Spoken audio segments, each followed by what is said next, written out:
জিবরিল প্রতিবেশীর ব্যাপারে আমাকে এত বেশি বলছে, হাত্তা জানান্তু আন্নাহু সাইওয়ারিসু, আমি এক পর্যায়ে ভয় পেয়ে গেলাম, না জানি কখন আল্লাহ জিবরিলকে বলে দেয় আমার হাবিবকে গিয়ে জানায়া দাও এখন থেকে প্রতিবেশীকে মিরাসও দেওয়া লাগবে।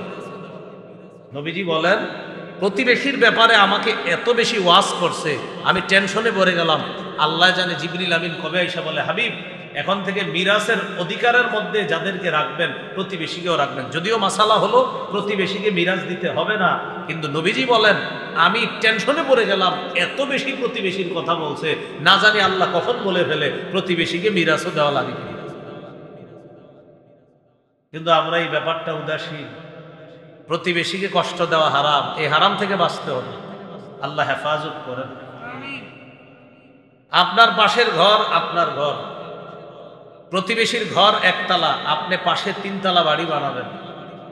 হাদিসের মধ্যে আসছে প্রতিবেশীর একতলা ঘরের পাশে যে তুমি বড় বিল্ডিং বানাবা, বানানোর কারণে তোমার প্রতিবেশীর যে বাতাস বন্ধ হবে, আমি নবী তো এটা সহ্য করতে পারতেছি না, আমার কোনো উম্মত তোমার বিল্ডিং এর কারণে বাতাস পাবে না। এর মানে কি জায়েজ নাই? জায়েজ আছে, বিল্ডিং বানানো জায়েজ, না জায়েজ না।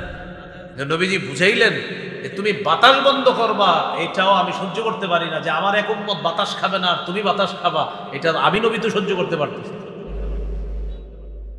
এই জন্য রাসূলুল্লাহ সাল্লাল্লাহু আলাইহি সাল্লাম বলেন গোস্ত যখন রান্না করবা ঝোলটা একটু বাড়ায়া দিবা। কেন? গোস্তের ঘ্রাণ যারা নাকে পায় সবারই গোস্ত খাইতে মন চায়। হয়তো আমার কোনো উম্মতের সামর্থ্য নাই গোস্ত কিনার, তাই গোস্তটা খেতে পারবে না। তুমি হয়তো গোস্ত বেশি তাকে দিতে পারবা না, গোস্ত না দিতে পারলেও অন্তত একটু ঝোল পাঠায়া দিও, রুটি আর ভাতটা ভিজায়া যেন খাইতে পারে। আমার প্রতিবেশীকে ঝোলের ঘ্রাণ দিয়া তুমি কষ্ট দিবা, আমি নবী তো এটা সহ্য করতে পারতেছি। তাহলে রাসূলুল্লাহ সাল্লাল্লাহু আলাইহি সাল্লাম বলেন তোমার প্রতিবেশী আমার উম্মত, তুমি গোস্ত খাবা আর আমার উম্মত কষ্ট পাবে ঘ্রাণ নিয়ে, এটা আমি তোমাকে অনুমতি দিচ্ছি না। তুমি ঝোলটা একটু বাড়ায় রান্না করবা, গোস্ত বাটাইতে নাও যদি পারো ঝোল বাটায়। সাথে সাথে আবার বলে দিছে এখন আপনার নিয়ত হলো আমি গোস্ত দিব না। নবীজি বললেন তাহলে এমন ভাবে রান্না করো যেন ঘ্রাণ বাহিরে না যায়। আর একটা হাদিস শুনলে অবাক হবেন, আপনি ফল কিনে বাসায় আসছেন, ফল, এই ফল প্রতিবেশীর বাচ্চা দেখছে, দেখার পর এখন এই ফল ঘরে আইনা আপনার বাচ্চার হাতে ফল দিছেন। সাধারণত বাচ্চারা ফল হাতে নিয়ে দৌড় দিয়ে বাহিরে চলে যায়। প্রতিবেশীর বাচ্চা আপনার বাচ্চার হাতে ফল দেখছে, এখন ওই বাচ্চার মন চাইতেছে ফল খাইতে, ওর বাবা ফল আনছে আমার বাবা আনা নাই। আল্লাহ রসুল এটা সহ্য করে না, আমার কোন উম্মতের ছোট সন্তান তোমার ছোট সন্তানের হাতে ফল দেখে কষ্ট পাবে, এটা আমি নবী তো সহ্য করতে পারি না। ফল যদি তুমি খাও একা একা তাহলে এমন ভাবে ঘরে নাও যেন পাশের কেউ না দেখে, আর যদি সবাইরে দেখায় নাও তো আমার ওই উম্মতের জন্য ফল পাঠায় দাও। এই জন্য কালা ব্যাগ দিয়ে নেন যেন কেউ না দেখে। وسلام على عباده الذين اصطفى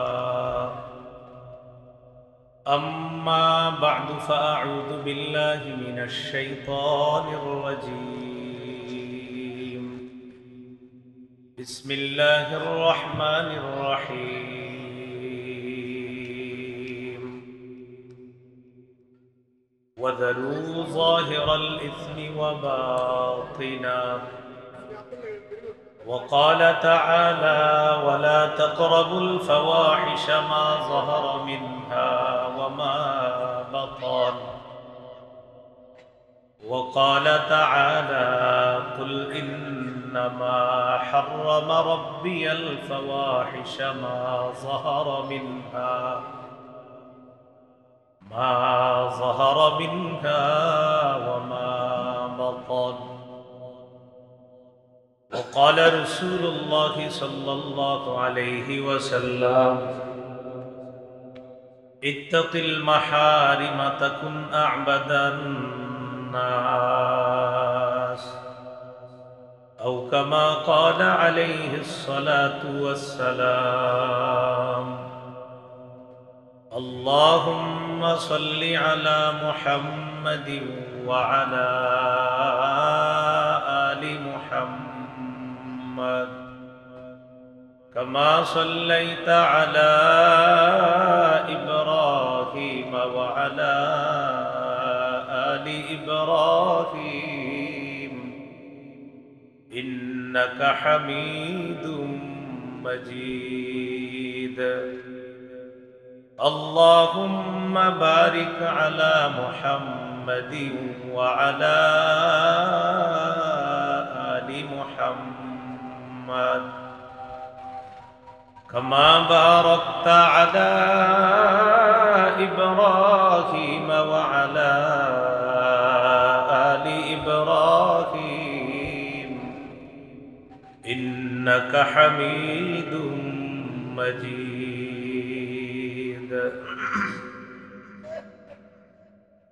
সোনারং টঙ্গিবাড়ি ইউনিয়নের উদ্যোগে 2 দিন ব্যাপী ওয়াজ দোয়ার মাহফিলের আজকে প্রথম দিন গুরুত্বপূর্ণ আলোচনা করবেন শেখ জুনায়েদ আল হাবিব, প্রতিষ্ঠাতা প্রিন্সিপাল, জামিয়া কাসিমিয়া আশরাফুল উলুম ঢাকা। গুরুত্বপূর্ণ আলোচনা করেছেন শেখ মুফতি হাফিজ উদ্দিন পীর সাহেব, দিগিরবাড়, নায়েবে মোহতামিম, মালিবাগ মাদ্রাসা ঢাকা। শেখ হাবিবুল্লাহ মাহমুদ কাসেমি মুহাদ্দিস, জামিয়া মাদানিয়া বারিদারা মাদ্রাসা ঢাকা। মুফতি আনিস আনসারী, পরিচালক দাবানল শিল্পী গোষ্ঠী। মাহফিল পরিচালনায় মুফতি মাহমুদ হাসান আলমগীর, মোহতামিম হাতিমারা মাদ্রাসা, সভাপতি সোনারং টঙ্গিবাড়ি ইমাম ওলামা ঐক্য পরিষদ। প্রধান অতিথি বিশিষ্ট শিল্পপতি আলহাজ মোশাররফ হোসেন পুস্তি, সভাপতি হাতিমারা মাদ্রাসা, chairman Mosharraf group of industries Dhaka. বিশেষ অতিথিবৃন্দ, সভাপতি আলহাজ আলী আসগর রিপন মল্লিক, সভাপতি বাংলাদেশ জাতীয়তাবাদী দল বিএনপি টঙ্গিবাড়ি উপজেলা মাহফিল বাস্তবায়ন কমিটি। আমন্ত্রিত অতিথিবৃন্দ, উপস্থিত হযরত উলামায়ে কেরাম, মুসলমান ভাইয়েরা, আল্লাহ তাআলা দরবারে শুকরিয়া আদায় করছি, আল্লাহ আমাদেরকে এই মাহফিলে উপস্থিত হওয়ার তৌফিক দান করেছেন বলে আলহামদুলিল্লাহ। আমি আপনাদের সামনে সূরা আনআমের একটি আয়াতে কারিমা তেলাওয়াত করেছি। রাসূলুল্লাহ সাল্লাল্লাহু আলাইহি সাল্লামের একটি হাদিস পেশ করেছি। আল্লাহ তাআলা সূরা আনআমের মধ্যে আমাদেরকে হুকুম করেন, ওয়াযারু যাহিরাল ইসমি ওয়া বাতিনাহ, যারু ছেড়ে দাও, যাহিরাল ইসমি ওয়া বাতিনাহ, প্রকাশ্য পাপ গোপন পাপ ছেড়ে দাও। তাহলে যেই পাপের মধ্যে আছি এটা ছেড়ে দিতে বললেন। সূরা আনআমের 151 নম্বর আয়াতে আল্লাহ বলেন, ওয়ালা তাকরাবুল ফাওয়াহিশা মা যাহারা মিনহা ওয়া মা বাতান, প্রকাশ্য অশ্লীলতা গোপন অশ্লীলতার কাছেও যেও না। তাহলে নতুন করে গুনাহের কাছে না যাওয়া। হুকুম করলেন নগদ গুনাহ ছেড়ে দেওয়া, নিষেধ করলেন নতুন করে গুনাহের কাছে না যাওয়া। অন্য আয়াতে আল্লাহ তাআলা বলেন, কুল, নবী আপনি বলেন, ইন্নামা হাররামা রাব্বিয়াল ফাওয়াহিশা মা যাহারা মিনহা ওয়া মা বাতান, আমার রব হারাম করেছেন প্রকাশ্য অশ্লীলতা গোপন অশ্লীলতা, আমার রব হারাম করেছেন। ওয়াল ইসমা, পাপ হারাম করেছেন। ওয়াল বাগিয়া, সীমা লঙ্ঘন করা হারাম করেছেন। তো আল্লাহ তাআলা পাপ ছেড়ে দিতে বললেন, আল্লাহ পাপের কাছে যেতে নিষেধ করলেন, আল্লাহ তাআলা পাপ হারাম করে দিলেন। রাসূলুল্লাহ সাল্লাল্লাহু আলাইহি সাল্লাম হাদিসের মধ্যে বলেছেন, হারাম কাজ ছেড়ে দেওয়া, পাপ ছেড়ে দেওয়া, কোনো ব্যক্তি যদি নিষিদ্ধ কথা কর্ম কাজ থেকে বাঁচে, ওই ব্যক্তি আল্লাহর শ্রেষ্ঠ বান্দা হিসাবে গণ্য হয়ে যাবে। এখানে আপনারা যারা আছেন, আমি যদি বলি 100 রাকাত নফল নামাজ যারা যারা পড়তে পারবে তাদেরকে একটা মোটর সাইকেল দেওয়া হবে, সবাই হাত তুলে বলবে এটা কোনো ব্যাপার না, 24 ঘন্টার মধ্যেই পুরস্কার নিয়ে নিন। 100 রাকাত নামাজ পড়তে এটা কোনো সমস্যা নেই। তাহলে 100 রাকাত নফল নামাজ পড়ার চ্যালেঞ্জ দিতে সবাই আগ্রহী। যদি বলা হয় আগামী 24 ঘন্টা কেউ একটা পাপও করবেন না, তখন আনফরচুনেটলি ভয়ে ভয়ে 2-1টা হাত উঠবে, হয়তো বেশিরভাগ হাতই উঠবে না, কারণ টেনশনে পড়বে। হাত তুললে তাহলে কালকে যে সুদের টাকাটা পাবো এটা কে নিবে? নফল নামাজ পড়ার চ্যালেঞ্জ দিতে রাজি, পাপ ছাড়ার চ্যালেঞ্জ এটা অনেক কষ্ট। এই জন্য রাসূলুল্লাহ সাল্লাল্লাহু আলাইহি সাল্লাম বলেন, নিষিদ্ধ কথা কর্ম থেকে বাঁচা আল্লাহর শ্রেষ্ঠ ইবাদতকারী হিসাবে গণ্য। তিরমিজির হাদিস, 2305 নম্বর হাদিস। হাদিসের বর্ণনাকারী আবু হুরায়রা রাদিয়াল্লাহু তাআলা, রাসূলুল্লাহ সাল্লাল্লাহু আলাইহি সাল্লাম একদিন বললেন, মাইয়াখুযু আন্নী হাউলাইল কালিমাত ফায়া'মালু বিহিন্না আও ইউ'আল্লিমু মান ইয়া'মালু বিহিন্না। রাসূলুল্লাহ সাল্লাল্লাহু আলাইহি সাল্লাম বললেন, কে আছে আমার এই কথাগুলা গ্রহণ করবে, করার পর নিজে আমল করবে এবং যারা আমল করবে তাদেরকে শিখিয়ে দিবে। فقال أبو هريرة رضي الله تعالى عنه أنا يا رسول الله। আবু হুরায়রা রাদিয়াল্লাহু তাআলা আনহু বললেন, হুজুর আমি আছি, আমি আপনার কথাগুলা গ্রহণ করব, নিজে আমল করব, যারা আমল করবে তাদেরকে শিখিয়ে দিব। فأخذ بيدي وعد 5। আবু হুরায়রা রাদিয়াল্লাহু তাআলা আনহু বলেন, রাসূলুল্লাহ সাল্লাল্লাহু আলাইহি সাল্লাম আমার হাত ধরলেন, হাত ধরে গুনে গুনে 5টা জিনিস আমাকে শিখিয়ে দিল। 1 নাম্বার, ইত্তাকিল মাহারিমা তাকুন আ'বাদান নাস। তুমি হারাম থেকে বাঁচো, নিষিদ্ধ কথা কর্ম কাজ থেকে বাঁচো, নিষিদ্ধ খাদ্য হারাম খাদ্য থেকে বাঁচো। তাকুন আ'বাদান নাস, তুমি মানুষের মধ্যে সবচাইতে শ্রেষ্ঠ আবেদ হিসাবে গণ্য হয়ে যাবে। এই জন্য হারাম বর্জন করা নেক আমল কবুলের পূর্ব শর্ত। হালাল খাওয়া, হারাম বর্জন করা নেক আমল কবুলের পূর্ব শর্ত। রাসূলুল্লাহ সাল্লাল্লাহু আলাইহি সাল্লাম বলেন, ইন্নাল্লাহা তাইয়্যিবুন লা ইয়াকবালু ইল্লা তাইয়্যিবা। আল্লাহ পবিত্র, আল্লাহ পবিত্রতা ছাড়া গ্রহণ করেন না। ওয়া ইন্নাল্লাহা আমারাল মুমিনিনা মা আমারা বিহিল মুরসালিন। নবী বলেন, আল্লাহ দুনিয়ার সমস্ত ইমানদারদেরকে একটা হুকুম করেছেন, যে হুকুমটা আল্লাহ রাসূলদেরকেও করেছেন। আল্লাহ মুমিনদেরকে একটা হুকুম করেছেন, এই হুকুমটা আল্লাহ রাসূলদেরকেও করেছেন। সেটা কি? আল্লাহ বলেন, ইয়া আইয়ুহার রাসূলু কুলু মিনাত তাইয়্যিবাতি ওয়া'মালু সালিহা। হে রাসূলগণ, কুলু মিনাত তাইয়্যিবাত, হালাল খান, ওয়া'মালু সালিহা, নেক আমল করেন। দেখেন নেক আমল করেন কখন বলছে? পরে। আগে বলছে হালাল খান, পরে নেক আমল করেন। এখান থেকে বোঝা যায় নেক আমলের পূর্ব শর্ত হালাল খাওয়া। আর মুমিনদেরকে আল্লাহ বলেন, ইয়া আইয়ুহাল্লাযীনা আমানু কুলু মিন তাইয়্যিবাতি মা রাযাকনাকুম। হে ঈমানদারগণ, আমি যে রিজিক তোমাদেরকে দিয়েছি এর মধ্যে সবচেয়ে পবিত্র উত্তম যে রিজিক, এই রিজিক তোমরা খাও। নবীদেরকেও বললেন উত্তম খাবার খাইতে, হালাল খাবার খাইতে। ঈমানদারদেরকেও বললেন হালাল খাবার খাইতে। এই হুকুমে আল্লাহ রাসূল বলেন, অবিকল একটা হুকুম, যেটা আল্লাহ রসুলদেরকেও দিয়েছেন, ইমানদারকেও দিয়েছেন। এরপরে রাসূলুল্লাহ সাল্লাল্লাহু আলাইহি সাল্লাম একটা উদাহরণ দিলেন। এক ব্যক্তি সফর করেছে, ইউতিলুস সাফার, লম্বা সফর। সফরে গিয়ে ওই লোক আল্লাহর কাছে দোয়া করতে লাগলেন। আর হাদিসের মধ্যে আছে 3 ব্যক্তির দোয়া ফেরত দেওয়া হয় না।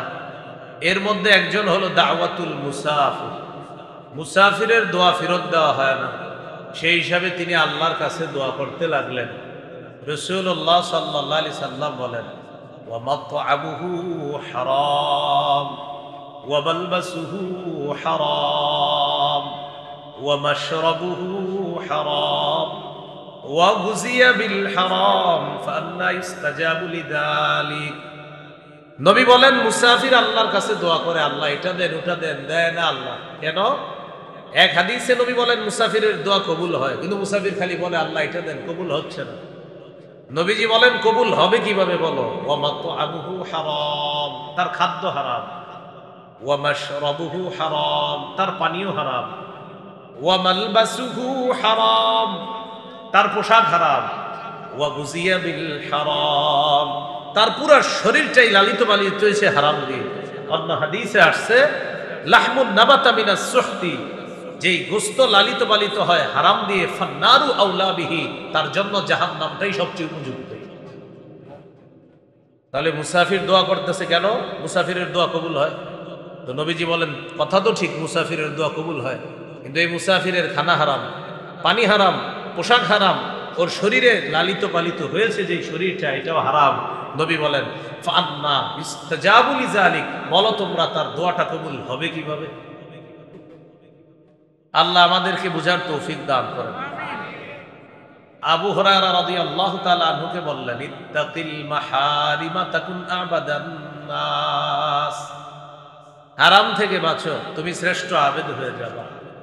2 নাম্বার উপদেশ, ওয়ারদা বিমা কাসামাল্লাহু লাকা তাকুন আগনান নাস।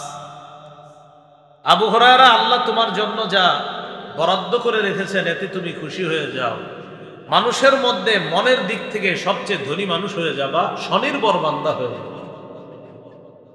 3 নাম্বার, ওয়া আহসিন ইলা জারিকা তাকুন মুমিনা, তুমি প্রতিবেশীর সাথে উত্তম আচরণ করো, খাঁটি মুমিন হয়ে যাবা। তুমি প্রতিবেশীর সাথে উত্তম আচরণ করো, খাঁটি মুমিন হয়ে যাবা। প্রতিবেশীকে কষ্ট দেওয়া হারাম। قال رسول الله صلى الله عليه وسلم لا يدخل الجنة من لا يأمن جاره بوائقه। রাসূলুল্লাহ সাল্লাল্লাহু আলাইহি সাল্লাম বলেন, ওই ব্যক্তি জান্নাতে প্রবেশ করবে না যার অনিষ্ট থেকে, যার খারাপি থেকে তার প্রতিবেশী নিরাপদ না, সে জান্নাতে প্রবেশ করবে না। আমরা তো প্রতিবেশী মনে করি কি জানেন?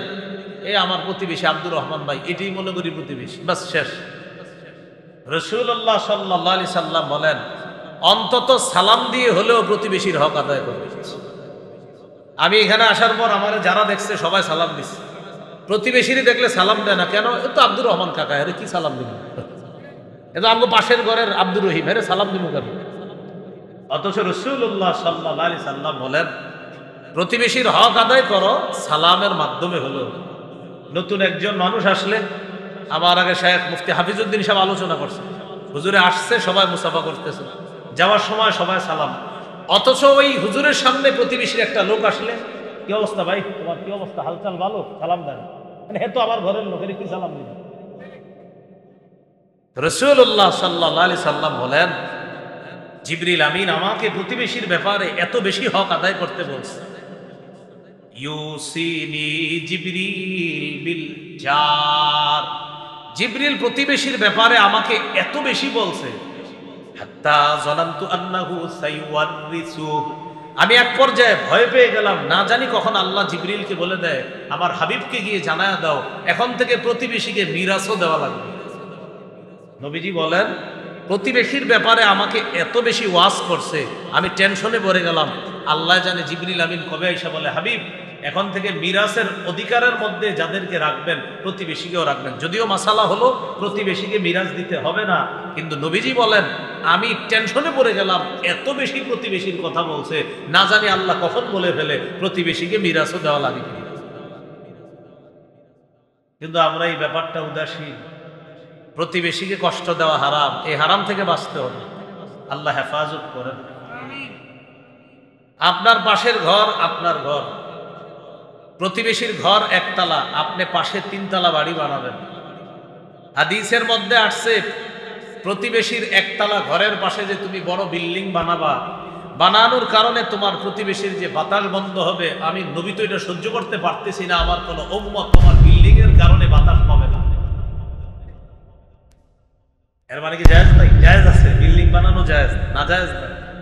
নবীজি বুঝাইলেন যে তুমি বাতাস বন্ধ করবা, এটাও আমি সহ্য করতে পারি না, যে আমার এক উম্মত বাতাস খাবে না আর তুমি বাতাস খাবা, এটা আমি নবী তো সহ্য করতে পারতেছি। এই জন্য রাসূলুল্লাহ সাল্লাল্লাহু আলাইহি সাল্লাম বলেন, গোস্ত যখন রান্না করবা ঝোলটা একটু বাড়ায়া দিবা। কেন? গোস্তের ঘ্রাণ যারা নাকে পায় সবারই গোস্ত খাইতে মন চায়। হয়তো আমার কোনো উম্মতের সামর্থ্য নাই গোস্ত কেনার, তাই গোস্তটা খেতে পারবে না। তুমি হয়তো গোস্ত বেশি তাকে দিতে পারবা না, গোস্ত না দিতে পারলেও অন্তত একটু ঝোল পাঠায়া দিও, রুটি আর ভাতটা ভিজায়া যেন খাইতে পারে। আমার প্রতিবেশীকে ঝোলের ঘ্রাণ দিয়া তুমি কষ্ট দিবা, আমি নবী তো এটা সহ্য করতে পারতেছি। তাহলে রাসূলুল্লাহ সাল্লাল্লাহু আলাইহি সাল্লাম বলেন, তোমার প্রতিবেশী আমার উম্মত, তুমি গোস্ত খাবা আর আমার উম্মত কষ্ট পাবে ঘ্রাণ নিয়ে, এটা আমি তোমাকে অনুমতি দিচ্ছি না। তুমি ঝোলটা একটু বাড়ায় রান্না করবা, গোস্ত বাটাইতে নাও যদি পারো ঝোল বাটায়। সাথে সাথে আবার বলে দিছে, এখন আপনার নিয়ত হলো আমি গোস্ত দিব না। নবীজি বললেন তাহলে এমন ভাবে রান্না করো যেন ঘ্রাণ বাহিরে না যায়। আর একটা হাদিস শুনলে অবাক হবেন, আপনি ফল কিনে বাসায় আসছেন, ফল, এই ফল প্রতিবেশীর বাচ্চা দেখছে, দেখার পর এখন এই ফল ঘরে আইনা আপনার বাচ্চার হাতে ফল দিছেন। সাধারণত বাচ্চারা ফল হাতে নিয়ে দৌড় দিয়ে বাহিরে চলে যায়। প্রতিবেশীর বাচ্চা আপনার বাচ্চার হাতে ফল দেখছে, এখন ওই বাচ্চার মন চাইতেছে ফল খাইতে, ওর বাবা ফল আনছে, আমার বাবা আনা নাই। আল্লাহ রসুল এটা সহ্য করে না। আমার কোন উম্মতের ছোট সন্তান তোমার ছোট সন্তানের হাতে ফল দেখে কষ্ট পাবে, এটা আমি নবী তো সহ্য করতে পারি না। ফল যদি তুমি খাও একা একা, তাহলে এমন ভাবে ঘরে নাও যেন পাশের কেউ না দেখে, আর যদি সবাইরে দেখায় নাও তো আমার ওই উম্মতের জন্য ফল পাঠায় দাও। এই জন্য কালা ব্যাগ দিয়ে নেন যেন কেউ না দেখে।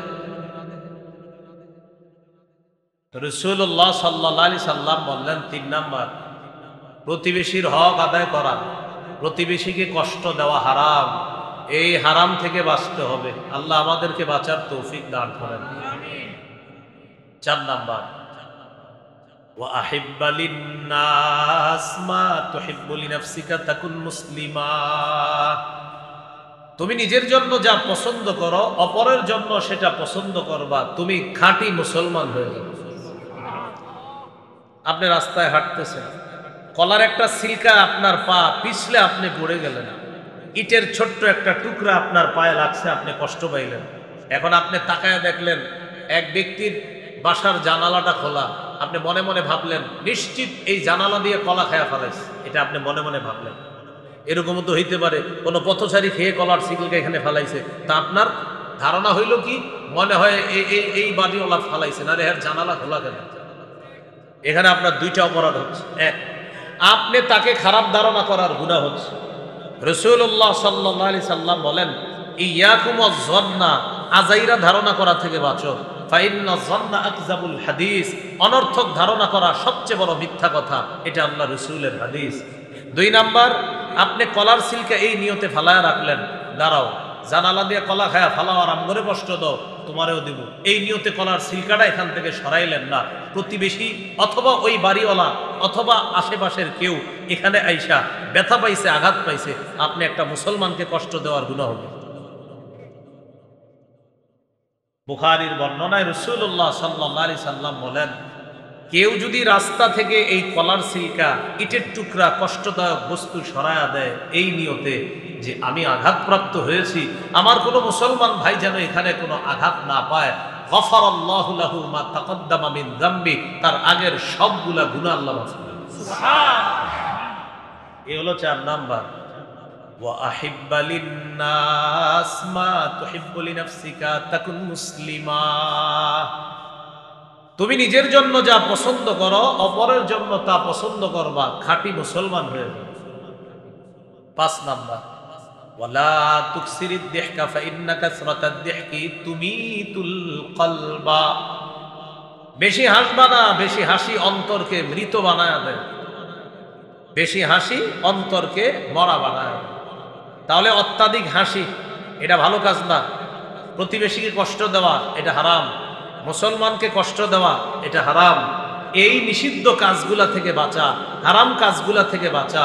রাসূলুল্লাহ সাল্লাল্লাহু আলাইহি সাল্লাম বলেন, তুমি হারাম থেকে বাঁচো আবু হুরায়রা, তাকুন আবাদান নাস। মানুষের মধ্যে সবচেয়ে শ্রেষ্ঠ ইবাদত গুজার বান্দা হিসাবে আল্লাহর কাছে বিবেচিত হবে। মূল আলোচনায় চলে আসি আবার। আল্লাহ বললেন পাপ ছেড়ে দাও। আল্লাহ বললেন নতুন করে পাপের কাছে যেও না।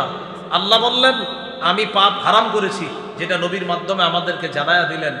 রাসূলুল্লাহ সাল্লাল্লাহু আলাইহি সাল্লাম বললেন হারাম থেকে বাঁচো, শ্রেষ্ঠ ইবাদত গুজার হয়ে যাবা। এজন্য ফরজ ওয়াজিবগুলো আদায় করার পাশাপাশি নফল ইবাদত বন্দিগি যদি একটু কম হয়, একটা গুনাহ যেন না হয়। গুনাহ না করাটা আল্লাহর ওলি হওয়ার শ্রেষ্ঠ একটা উপায়। এগুলো 4টা কথা। 5 নাম্বার কথা, এটা আমার সাথে একটু বলেন। বলেন কখনো গুনাহ হয়ে গেল কারো কাছে প্রকাশ করব না, সবার কাছে বলে বেড়াবো না। প্রয়োজনে আমি যার সাথে আত্মশুদ্ধির সম্পর্ক রাখি তার কাছে ব্যক্তিগতভাবে বলবো, সবার কাছে না। যেমন আপনাদের এলাকায় হযরত মাওলানা মুফতি হাফিজউদ্দিন সাহেব প্রচুর কাজ করে, তো ওনার সাথে আপনাদের কারো ইসলাহি সম্পর্ক বা আত্মশুদ্ধির সম্পর্ক।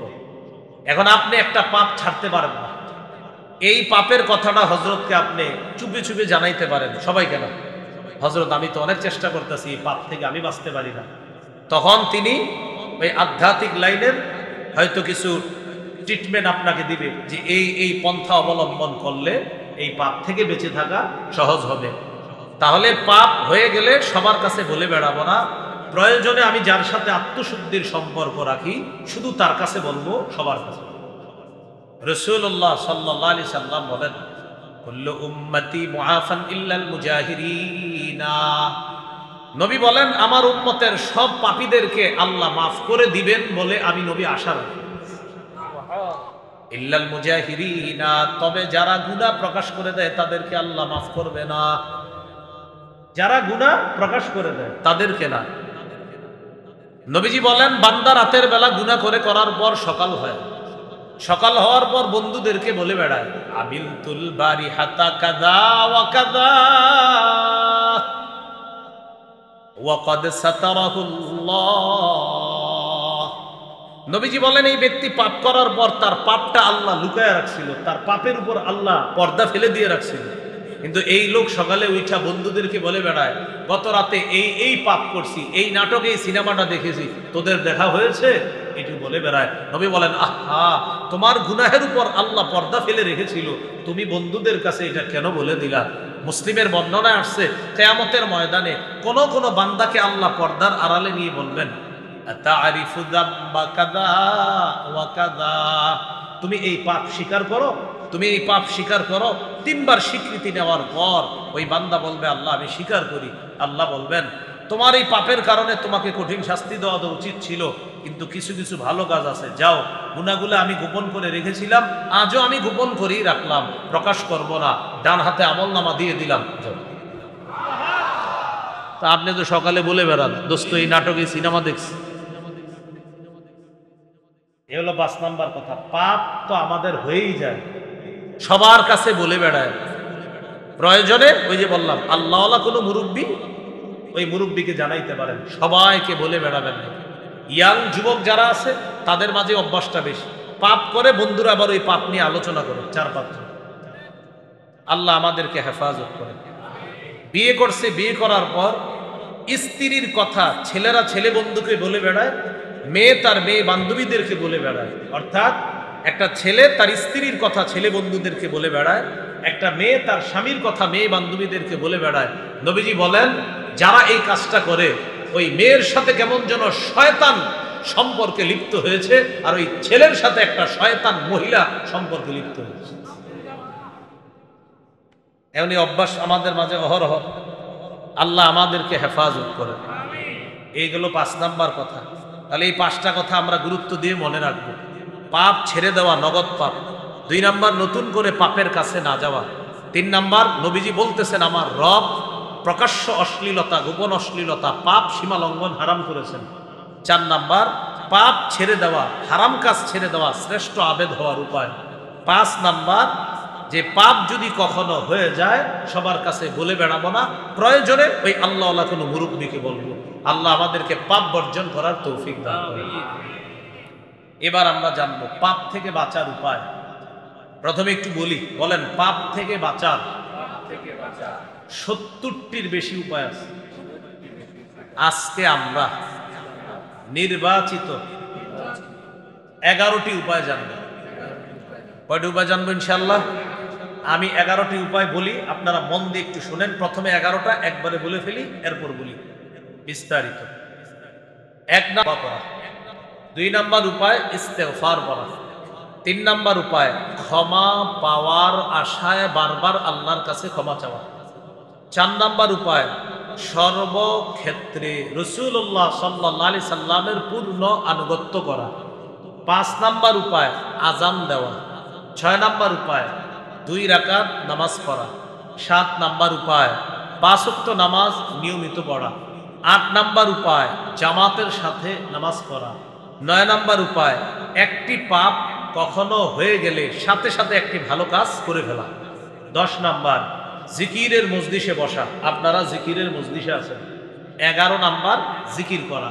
এই 11টা উপায় আমরা একটু মনোযোগ সহকারে শুনি। পাপ থেকে বাঁচার 1 নাম্বার উপায় তওবা করা, খাঁটি তওবা। সূরা তাহরীমের 8 নম্বর আয়াত, 28 পারা 20 নম্বর পৃষ্ঠা আল্লাহ তাআলা বলেন, ইয়া আইয়ুহাল্লাযীনা আমানু তুবু ইলাল্লাহি তাওবাতান নাসুহা। হে ঈমানদারগণ, তোমরা আল্লাহর কাছে খাঁটি তওবা করো। আসা রাব্বুকুম আইয়ুকাফিরা আনকুম সাইয়্যাতিকুম। আশা করা যায় তোমাদের রব তোমাদের জীবনের সমস্ত গুনাহগুলা মুছে দিবে, দূর করে দিবে, মাফ করে দিবে। খাঁটি তওবা। ইবনে মাজার হাদিস 4250 নম্বর হাদিস। হাদিসের বর্ণনাকারী আব্দুল্লাহ ইবনে মাসউদ রাদিয়াল্লাহু তাআলা তিনি বলেন, ক্বালা রাসূলুল্লাহ সাল্লাল্লাহু আলাইহি ওয়াসাল্লাম আত-তাইবু মিনাদ যামবি কামান লা যামবালা। গুনাহ থেকে তওবাকারী ব্যক্তি ওই ব্যক্তির মতো হয়ে যায় যার কোনো গুনাহ নাই। ইবনে মাজার 4251 নম্বর হাদিস। এই হাদিসের বর্ণনাকারী আনাস ইবনু মালিক রাদিয়াল্লাহু তাআলা তিনি বলেন, ক্বালা রাসূলুল্লাহ সাল্লাল্লাহু আলাইহি ওয়াসাল্লাম কুল্লু বনি আদম খাত্তা ওয়া খায়রুল খাত্তাইনা আত-তাওয়াবুন। রাসূলুল্লাহ সাল্লাল্লাহু আলাইহি সাল্লাম বলেন, আদম সন্তান সবারই পাপ হয়ে যায়। এই আদম সন্তানের যাদের পাপ হয়, এই আদম সন্তানের মাঝে সর্বোত্তম তারা যারা তওবা করে। পাপ সবার হয়, নবী বলেন যারা তওবা করে তাদেরকে আমি সর্বোত্তম বলে ঘোষণা করলাম। ইবনে মাজাহ 4253 নম্বর হাদিস। এই হাদিসের বর্ণনাকারী আব্দুল্লাহ ইবনে আমর রাদিয়াল্লাহু তাআলা আনহুমা তিনি বলেন, ক্বালা রাসূলুল্লাহ সাল্লাল্লাহু আলাইহি ওয়াসাল্লাম ইন্নাল্লাহা লা ইয়াকবালু তাওবাতাল আবদি মা লাম ইউগারগির। রাসূলুল্লাহ সাল্লাল্লাহু আলাইহি সাল্লাম বলেন, আল্লাহ তাআলা বান্দার তওবা কবুল করেন যতক্ষণ তার প্রাণ কণ্ঠাগত না হয়, অর্থাৎ মৃত্যুর আগ পর্যন্ত আল্লাহ বান্দার তওবা কবুল করেন। তিরমিজির হাদিস 3538 নম্বর হাদিস। ক্বালা রাসূলুল্লাহ সাল্লাল্লাহু আলাইহি ওয়াসাল্লাম লাল্লাহু আফরাহু তাওবাতান লাল্লাহু আফরাহু আশাদ্দা তাওবাতান মিন আহাদিকুম বিআহাদিকুম বিদাল্লাতিহি ইযা ওয়াজাদাহা। আরেক জায়গা আছে লাল্লাহু আফরাহু আশাদ্দা তাওবাতান বিফরহি আহাদিকুম মিন আহাদিকুম বিদাল্লাতিহি ইযা ওয়াজাদাহা। রাসূলুল্লাহ সাল্লাল্লাহু আলাইহি ওয়াসাল্লাম বলেন, কোন ব্যক্তি তার হারিয়ে যাওয়া বাহন ফিরে পাওয়ার পর, হারিয়ে যাওয়া বস্তু ফিরে পাওয়ার পর যতটা খুশি হয়, আল্লাহ তাআলা তার কোন বান্দা তওবা করলে এর চাইতে কোটি গুণ বেশি খুশি হয়। বেশি বেশি আল্লাহর কাছে আমরা তওবা করি। এইগুলো গুনাহ মাফের এক নাম্বার উপায়, তওবা করা। তওবার 4টি শর্ত। 1 নাম্বার গুনাহ থেকে ফিরে আসা, 2 নাম্বার গুনাহের উপর অনুতপ্ত হওয়া, 3 নাম্বার দৃঢ় প্রতিজ্ঞা করা আমি ভবিষ্যতে আর গুনাহ করব না, 4 নাম্বার আমার জিম্মায় কোনো বান্দার হক থেকে থাকলে এই হক আদায় করে দেওয়া। এটা কিন্তু আল্লাহ মাফ করবে না, এটা ওই বান্দার কাছ থেকে মাফ নিতে হবে। যারা সুদ খাইছেন জীবনে, আপনি একজনের কাছে 100 টাকা পাও না, আপনি নেওয়ার সময় নিছেন 110 টাকা, মূল টাকা 100, সুদে নিলেন 10 টাকা। আপনি ভাবছেন এই 10 টাকার মালিক আপনি না, এটা যার থেকে নিছেন ও মালিক। নিয়ত করছেন 4-5 তলা বাড়ি মোটামুটি সুদের টাকায় বানাইছি, এখন হজটা করেই ভালো হয়ে যাব। বাহ, কত ডিজিটাল পদ্ধতির আপনি বুজুর্গ হওয়ার চেষ্টা করছেন। আপনি বাড়ি যত বড় করেন আর হজ করেন, যাদের থেকে টাকাটা আনছেন ওইভাবে, এখনো ওই ব্যক্তি এই টাকার মালিক।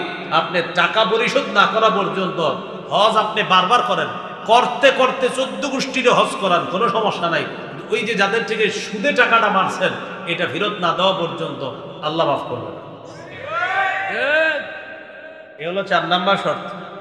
1 নাম্বার আগের গুনাহ ছেড়ে দেওয়া, 2 নাম্বার অনুতপ্ত হওয়া, 3 নাম্বার দৃঢ় প্রতিজ্ঞা করা ভবিষ্যতে গুনাহ না করা, 4 নাম্বার হক থেকে থাকলে এই হক আদায় করে দেওয়া। আল্লাহ তৌফিক দান করেন।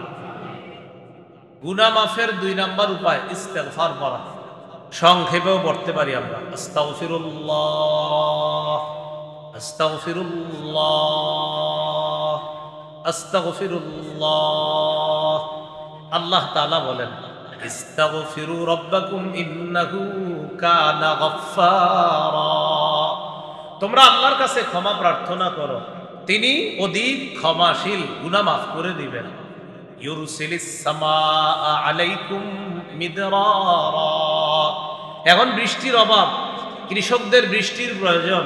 আল্লাহ বলেন ইস্তেগফার পাঠ করো, আমার ওয়াদা আসমান থেকে মুষলধারে রহমতের বৃষ্টি নাযিল করবে। সম্পদ প্রয়োজন, ওয়ায়ুমদিদুকুম বিআমওয়াল। ইস্তেগফার পড়ো, আমি আল্লাহ ওয়াদা করলাম সম্পদ দিয়ে সাহায্য করব। সন্তান হয় না, ওয়াবানিনা। ইস্তেগফার পাঠ করতে বলবেন দম্পতিকে, আল্লাহ সন্তান দিয়ে সাহায্য করার ওয়াদা করছে। এদিক সেদিক না গিয়ে কি করবে? ইস্তেগফার। হ্যাঁ, এখানে সেখানে যায় বলে সন্তান চায়, এগুলা না চায় ইস্তেগফার পাঠ করা। ওয়াজআল লাকুম জান্নাত। যাদের ক্ষেত খামার প্রয়োজন, ফলের বাগান, ফুলের বাগান, এগুলা দরকার, আল্লাহ বলেন ইস্তেগফারের আমল বাড়ায় দাও, আমি আল্লাহ এই বাগান দিয়ে সাহায্য করব। এখন বাগান সুন্দর হওয়ার জন্য পানি দরকার আছে নি? ওয়াজআল লাকুম আনহারা। ইস্তেগফার পড়ো, নদী নালা খাল বিল আমি তৈরি করে দিব তোমাদের ওই পানির মাধ্যমে, যেন তোমরা মৃত জমিনকে আবার সজীব করতে পারো। তাহলে গুনাহ মাফের 2 নাম্বার উপায় ইস্তেগফার বেশি বেশি পড়া। আস্তাগফিরুল্লাহ বললে হবে, আর একটু বাড়ায়া পড়তে পারেন। আস্তাগফিরুল্লাহাল্লাযী লা ইলাহা ইল্লা হুয়াল হাইয়ুল কাইয়্যুম ওয়া আতুবু ইলাইহি। এই পুরাটাও পড়তে পারেন। আল্লাহ আমাদেরকে আমল করার তৌফিক দান করেন। আমিন। গুনাহ মাফের 3 নাম্বার উপায়, এটা আমার সাথে একটু বলেন, তাহলে সবার মনে থাকবে। বলেন, ক্ষমা পাওয়ার আশায় বারবার আল্লাহর কাছে ক্ষমা চাওয়া। আল্লাহ মাফ করেন, আল্লাহ মাফ করেন। অনেকক্ষণ ক্ষমা চাইছেন, আমি আশাবাদী আল্লাহ মাফ করছেন। আল্লাহ মাফ করছেন নি? হ্যাঁ, আল্লাহ মাফ করেন। এইভাবে আপনি বারবার ক্ষমা চান। মসজিদেতে ইমাম সাহেব বের হয়ে গেছে, মুসল্লিরা বের হয়ে গেছে মাগরিবের পরে, আশেপাশে তাকায় দেখেন কেউ নাই, আল্লাহর এইভাবে বলেন, আল্লাহ আমি আছি, আপনি আছেন, আর কেউ নাই, আল্লাহ মাফ করেন, করে দেন, করে দেন, আল্লাহ এই এলাকা আমার চেয়ে বড় পাপী কেউ নাই, এইভাবে আপনি আল্লাহকে বলেন। তিরমিজির হাদিস 3540 নম্বর হাদিস। এই হাদিসটা হাদিসে কুদসি। আল্লাহ বলেন, ইয়া ইবনা আদম ইন্নাকা মা দাউতানি ওয়া রাজাউতানি গফারতু লাকা আলা মা কানা মিনকা ওয়ালা উবালি। হে আদম সন্তান, ক্ষমা পাওয়ার আশায় তুমি আমাকে যতবার ডাকো আমি আল্লাহ ততবার ক্ষমা করি। এতে আমি আল্লাহ কারো পরোয়া করি না। একটু ইস্তেগফার করি দেখেন, আস্তাগফিরুল্লাহ, গুনাহ মাফ হয়ে গেছে, আস্তাগফিরুল্লাহ, আরো কিছু গুনাহ মাফ হয়েছে, আস্তাগফিরুল্লাহ, আরো কিছু গুনাহ মাফ হয়েছে। বলেন ইস্তেগফারে গুনাহ ঝরে, গুনাহ ঝরলে মেধা বাড়ে। যত বেশি ইস্তেগফার তত বেশি গুনাহ ঝরবে, যত বেশি গুনাহ ঝরবে তত বেশি মেধা বাড়বে। এজন্য ইস্তেগফার পড়তে হবে, গুনাহ ঝাড়াইতে হবে। এখন ইস্তেগফার বেশি পড়বেন না সুবহানাল্লাহ বেশি পড়বেন কথা। জামায় যদি ময়লা থাকে সাবান, আর জামা পরিষ্কার থাকলে আতর, কলবে ময়লা থাকলে ইস্তেগফার। কিছুক্ষণ ইস্তেগফার পড়ার পর, কলবের ময়লা দূর করার পর এবার সুবহানাল্লাহ দিয়ে এই কলব সাজাইবেন।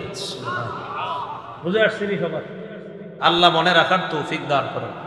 তাহলে 1 নাম্বার খাঁটি তওবা, 2 নাম্বার ইস্তেগফার, 3 নাম্বার ক্ষমা পাওয়ার আশায় বারবার ক্ষমা চাওয়া, 4 নাম্বার সর্বক্ষেত্রে রাসূলুল্লাহ সাল্লাল্লাহু আলাইহি সাল্লামের পূর্ণ আনুগত্য করা।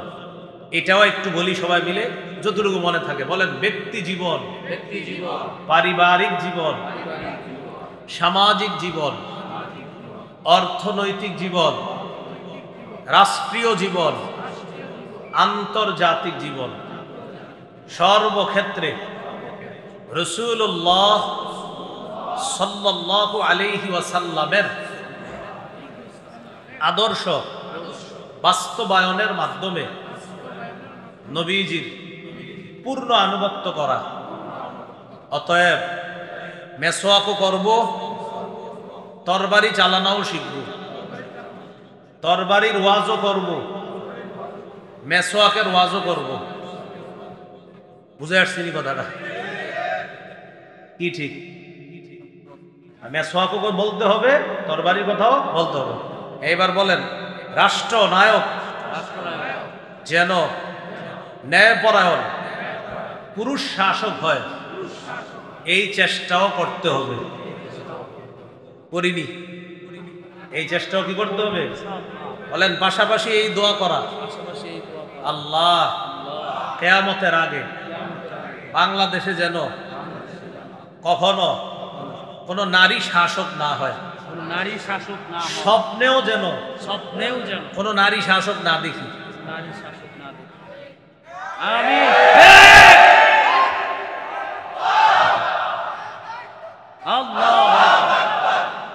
এটা আসলেই ঠিক, এটা রেডিমেড ঠিক না। মানে মাহফিল অনেক সময় আমরা ঠিক বলি, অনেক সময় রেডিমেডও বলি, কিন্তু এটা আসলেই ঠিক। রাসূলুল্লাহ সাল্লাল্লাহু আলাইহি সাল্লাম বলেন, লা ইউফলিহা কওমুন ওয়াল্লাহু আমরাহুম ইমরাআ। সহিহ বুখারীর বর্ণনা। ওই জাতি কিছুতেই সফল হবে না যেই জাতি তাদের নেতৃত্বে কোনো নারীকে বসায়। এজন্য আগামীতে আর এই স্বপ্ন দেখেন না যে কোনো নারীকে বসাবেন।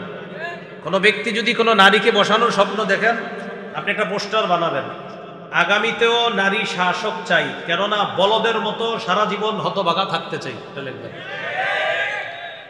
রাসূল তো বলেই দিয়েছেন, আপনার এই ভাগ্য পরিবর্তন হবে পুরুষ শাসক দিয়ে। তো আপনি চাইতেছেন যে না আমি নারী চাই, তো ঠিক আছে আপনি লিখবেন, আমি তো আসলে সম্মানিত বলদ, এই জন্য আমি আবার চাই নারী শাসক হবে, এটা লিখবেন আপনি।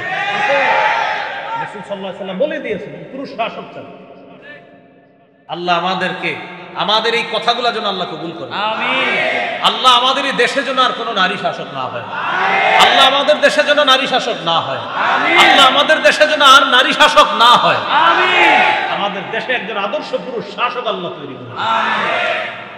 সর্বক্ষেত্রে রাসূলুল্লাহ সাল্লাল্লাহু আলাইহি সাল্লামের আদর্শ বাস্তবায়ন করা। সূরা আলী ইমরানের 31 নম্বর আয়াতে আল্লাহ বলেন, কুল ইন কুনতুম তুহিব্বুনাল্লাহ ফাত্তাবিউনি ইউহিব্বুকুমুল্লাহ ওয়া ইয়াগফির লাকুম যুনুবাকুম। নবী আপনি বলেন, যদি তোমরা আল্লাহকে ভালোবাসো তাহলে আমি নবীর অনুসরণ করো। আমি নবীর অনুসরণ যদি করো, আল্লাহ তোমাদেরকে ভালোবাসবেন, তোমাদের জীবনের সব গুনাহ মাফ করে দিবেন। তাহলে রাষ্ট্রীয় জীবনেও রাসূলের আদর্শ বাস্তবায়ন করার চেষ্টা চালাবো, আন্তর্জাতিক জীবনেও। বর্তমান আন্তর্জাতিক ইস্যু ফিলিস্তিন। চাই স্টলে, পারিবারিক বৈঠকে, স্বামী স্ত্রীর পার্সোনাল আলাপনে, দুই বন্ধুর 2 মিনিট কথাবার্তায়, সব আলোচনার মধ্যে সামান্য অংশ ফিলিস্তিনের জন্য আমরা বরাদ্দ রাখবো। স্ত্রীর সাথে যখন কথা বলবেন, ফিলিস্তিন নিয়ে 2-4টা বাক্য শোনাবেন স্ত্রীকে। আপনার সন্তানদেরকে ফিলিস্তিনের কথা শোনাবেন। আপনার বন্ধুর সাথে আলোচনা করতেছেন অঙ্ক ইংরেজি নিয়ে, দোস্ত কি অবস্থা, তখনও 2 বন্ধু 1 মিনিট ফিলিস্তিনের আলোচনা করেন। কারণ ফিলিস্তিনের মুসলমান আমার দেহ, আমাদের দেহ, আমাদের দেহে আজকে আঘাতপ্রাপ্ত, তারা ক্ষতবিক্ষত, সেই হিসাবে আমরাও শরীরে ব্যথা অনুভব করতেছি। এটা আন্তর্জাতিক ইস্যু। রাসূলুল্লাহ সাল্লাল্লাহু আলাইহি সাল্লাম বলেছেন, মুমিন সারা দুনিয়াতে যারা আছে তারা কাল জাসাদিল ওয়াহিদ, তারা একটা দেহের মতো। দেহের এক অংশে আঘাতপ্রাপ্ত হলে তাদা আলাহু সাইরু জাসাদি, তার পুরো শরীরে আঘাত অনুভূত হয়। বলেন আমার সাথে ফিলিস্তিনের মুসলমানরা আমাদের দেহ, বলেন তারা কি আমাদের দেহ। তাহলে আমাদের দেহ কি ভালো আছে? না, অথবা আমরা ব্যথায় আছি। এই হলো আল্লাহ রাসূল সাল্লাল্লাহু আলাইহি সাল্লাম বলেছেন তারা তোমাদের ভাই। তো আমাদের এই ভাইদেরকে আমরা ভুলি না, ভুলবো না। আমাদের ওই ভাইদের জন্য আমাদের 4টা করণীয়। 1 নাম্বার সহযোগিতা পাঠানো, 2 নাম্বার জিহাদ করা। এখন প্রাচীর, কাঁটাতারের বেড়া, বিভিন্ন নিয়ম কারণের কারণে এটা পারছি না আমরা। 3 নাম্বার ইআদাদ, প্রস্তুতি গ্রহণ করা। আমরা প্রস্তুত আছি ইনশাআল্লাহ। 4 নাম্বার ইসরায়েল যেই মাধ্যমে অর্থ সংগ্রহ করে, সেই একটা পয়সাও যেন আমার আপনার পয়সা তাদের পকেটে না ঢোকে। এই জন্য তাদের যে চিহ্নিত পণ্যগুলো আছে এইগুলা আমরা বয়কট করব। সামনে কোরবানির ঈদ, গোস্ত খায়া মন চায় যে একটু পানি না খাইলে হয় না। আমি আপনাদেরকে বলছি 18 বছর হয়ে গেল কোনো পানি ছুঁয়েও দেখি না, আলহামদুলিল্লাহ। আমি বলছি 18 বছর, সেটা যেই পণ্যই হোক। একদিন খালি মাদ্রাসার বারান্দায় দেখছি দারুল উলুম দেওবন্দের একটা ইয়া লাগানো ছিল, নিচে লেখা দারুল উলুম দেওবন্দ, যে এই পণ্যগুলা বর্জন করা। তখন ছিল আফগানিস্তান ইস্যু। বাস সেদিন দেখছি, এরপর থেকে প্রশ্ন করি নাই কেন, বাস দেখছি দারুল উলুম দেওবন্দ নিচে লেখা। অদ্যাবধি পর্যন্ত কেউ বলতে পারবে না আমি এগুলো ছুঁয়ে দেখছি। আমার আত্মীয় স্বজনের খোঁজ দেন, খবর নিতে পারেন। অথচ আমি এগুলার খুব আশেক ছিলাম, এই পানীয়। যেদিন দেখছি এটা, এরপর থেকে 18 বছর হয়ে গেল, এখনো পর্যন্ত ছুঁয়েও দেখি নাই। আমার জীবন তো আলহামদুলিল্লাহ চলছে। গোস্ত খাওয়ার পর কইলে একটু না দিলে তো হয় না, একটু ভাব আসে না।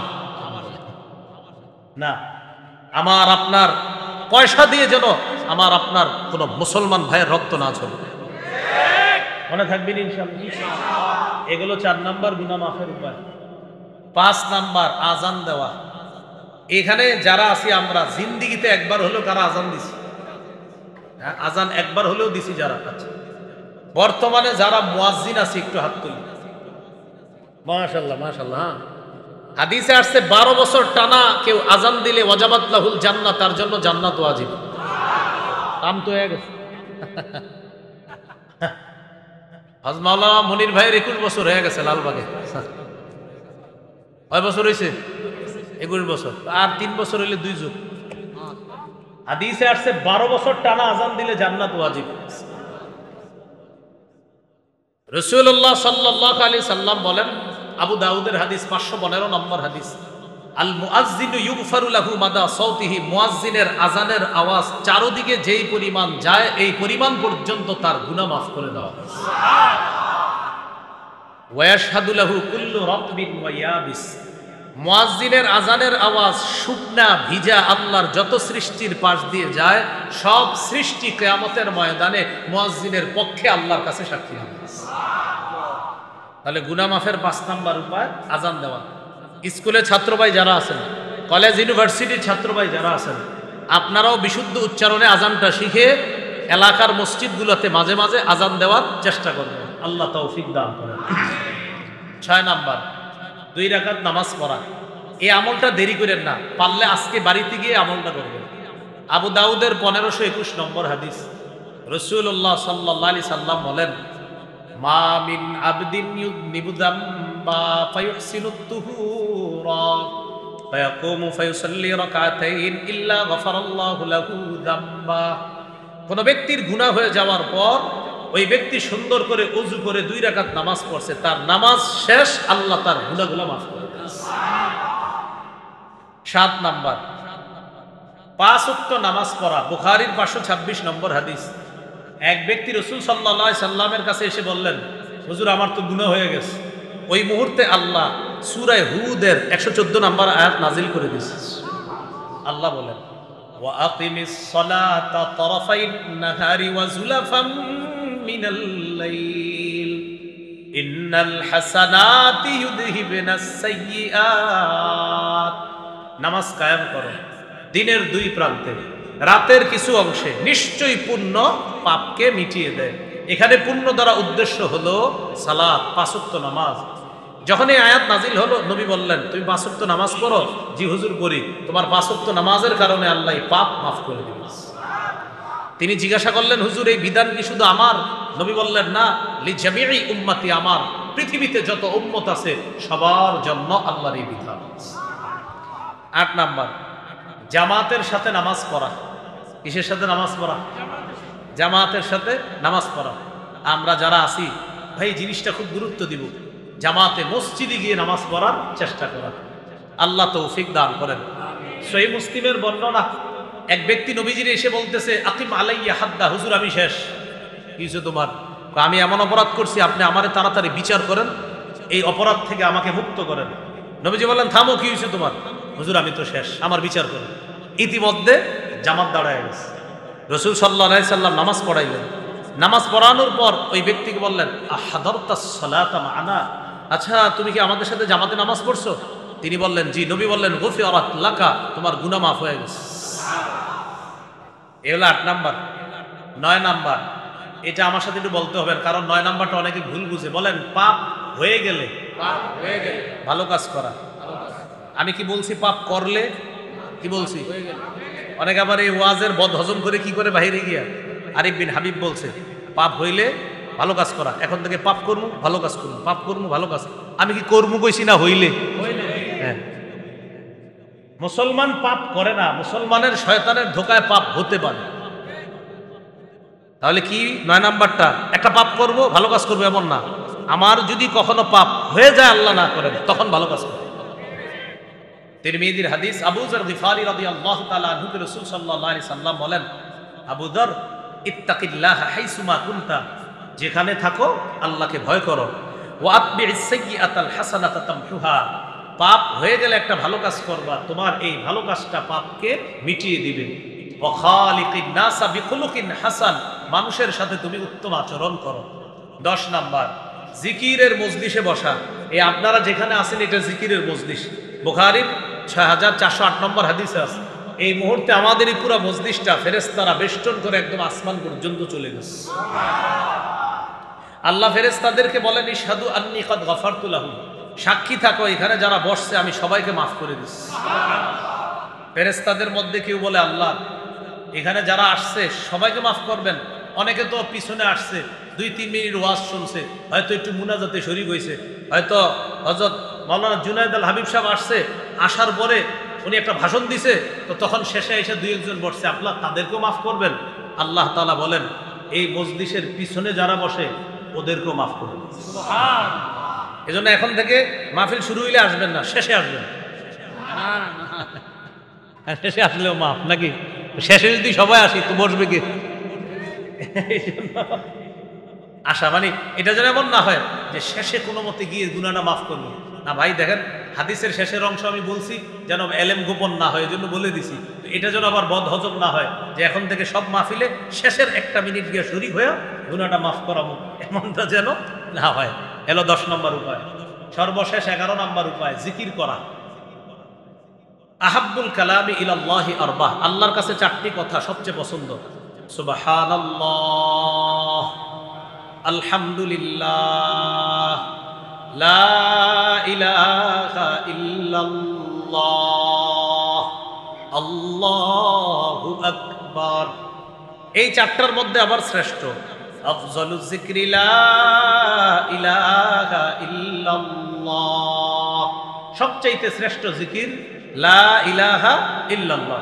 তিরমিজির 3592 নম্বর হাদিসের বর্ণনা, মা ক্বালা আবদুন কাত্তু লা ইলাহা ইল্লাল্লাহ ইল্লা ফুতিহাত লাহু আবওয়াবুস সামাই হাত্তা তুফজিয়া ইলাল আরশ। কোন বান্দা একবার যদি ইখলাসের সাথে লা ইলাহা ইল্লাল্লাহ বলে, আসমানের সবগুলা দরজা খুলে দেওয়া হয়, তার লা ইলাহা ইল্লাল্লাহ আরশ পর্যন্ত যেন পৌঁছে। মনে থাকবেন ইনশাআল্লাহ। বলেন আমার সাথে, 5 ওয়াক্ত নামাজের পর 33 বার সুবহানাল্লাহ, 33 বার আলহামদুলিল্লাহ, 33 বার আল্লাহু আকবার, 3 99 বার হওয়ার পর 100তম বারে এই দোয়াটি পড়ব, লা ইলাহা ইল্লাল্লাহু ওয়াহদাহু লা শারীকা লাহ লাহুল মুলকু ওয়া লাহুল হামদ ওয়া হুয়া আলা কুল্লি শাইইন কাদির গুফিরাত খাতায়াহু ওয়া ইন কানাত মিসলা যাবাদিল বাহরি। এই আমল করার পর সমুদ্রের ফেনা পরিমাণ গুনাহ মাফ। করব তো ইনশাআল্লাহ, আল্লাহ তৌফিক দান করেন। তাহলে 10 নাম্বার জিকিরের মজলিসে বসা, 11 নাম্বার জিকির করা। তাহলে আমাদের গুনাহ মাফ হোক কারা কারা চাই ইনশাআল্লাহ? ইনশাআল্লাহ। তাহলে জিকিরের মজলিসে বসাটাও কি গুনাহ মাফের উপায় না? এখন যদি উঠা যান কাজটা কি ঠিক হবে? হ্যাঁ, বসা থাকি, গুনাহ যেন মাফ হয়। আল্লাহ আমাদেরকে আরো বেশিক্ষণ বসা গুনাহ মাফ করানোর তৌফিক দান করেন। বলেন সবাই, এজন্য গুনাহ যেন মাফ হয় আমাদের, তাই শেষ পর্যন্ত বসবো। আপনি উঠে গেল, আমরা উঠবো না। জোরে বলেন সবাই, আরো জোরে বলেন। হ্যাঁ হ্যাঁ, এই জন্য এখন যাওয়ার সময় দেখবো কারা কারা চায় যে গুনাহ মাফ না হোক। যত বসবেন তত গুনাহ মাফ। এই জন্য আমরা কিন্তু বসে থাকবো। হ্যাঁ, আল্লাহ তৌফিক দান করেন। আমিন। ওয়া আখিরু দাওয়ানা আলহামদুলিল্লাহি রাব্বিল আলামিন। আপনারা উঠাউঠি শুরু করছেন কেন? উঠেন, তবে বসে। মাত্রই কিছু উঠবো না, কেউ উঠবেন না। আসসালামু আলাইকুম ওয়া রাহমাতুল্লাহ। ধন্যবাদ সম্মানিত বক্তা।